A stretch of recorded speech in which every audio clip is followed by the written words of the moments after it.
সরকারি ঘোষণার ফলে বিপাকে সুন্দরবনের কুলতলি, সাগর, নামখানা, পাথর প্রতিমা সহ সুন্দরবনের উপকূলীয়বর্তী মাছ কারা ধরা ক্ষুদ্র মৎস্যজীবীরা।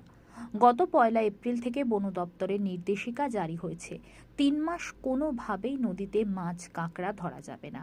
নদী তীরবর্তী এলাকার মৎস্যজীবীরা, যাদের নদী কেন্দ্রিক জীবিকা, নদীর উপর তাদের রুজি রোজগার, বাঁচন ও মরণ, তারাই পড়েছে মহা ফাঁপড়ে। এই নির্দেশিকা জারি হওয়ার পর অসহায় হয়ে পড়েছে মৎস্যজীবীরা।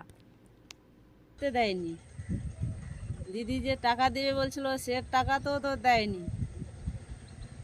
কি খাবো, সংসার চলবে কি করে? কতদিন এই মাছ ধরা বন্ধ আছে? তারিখ থেকে বন্ধ, 3 মাস যেতে পারবো না, মাছ ধরতে পারবো না। আমরা তাহলে কি খাবো কি? এই মাছ ধরেই কি সংসার চলে আপনাদের? হ্যাঁ, আমাদের মাছ ধরে তো সংসার চলে। এখন এখন যা হোক চলছে। এখন কি চাইছেন? নদীতে মাছ ধরতে দিক, না তো টাকা দিবে বলছিল, সেই টাকাটা দিতে হবে। আপনার নাম? মারুফা বিবি। জুন এই 3 মাস পাস পারমিট টোটাল দেওয়া বন্ধ। জেলেদের সতর্ক করা হয়েছে, যেহেতু এই 3 মাসের প্রত্যেকটা মাছের ডিম থেকে বাচ্চা হয়। এটা এই প্রজন্মটাকে ইয়ে করার জন্য, মানে বাঁচানোর জন্য এই 3 মাস নদীতে জাল দেওয়া বন্ধ। এবং ফরেস্ট থেকে নদীতে টহলদারি দেওয়া হচ্ছে। প্রত্যেকটা নৌকোকে বলা হচ্ছে, সতর্ক করা হচ্ছে, তারা যেন এই 3 মাস মাছটা যেন না ধরে।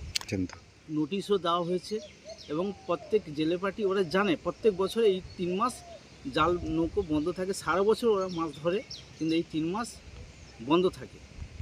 মানছে না, তাকে সতর্ক করা হলো প্রথমে, দ্বিতীয়বার যখন যাবে তখন তাকে জরিমানা করা হয়।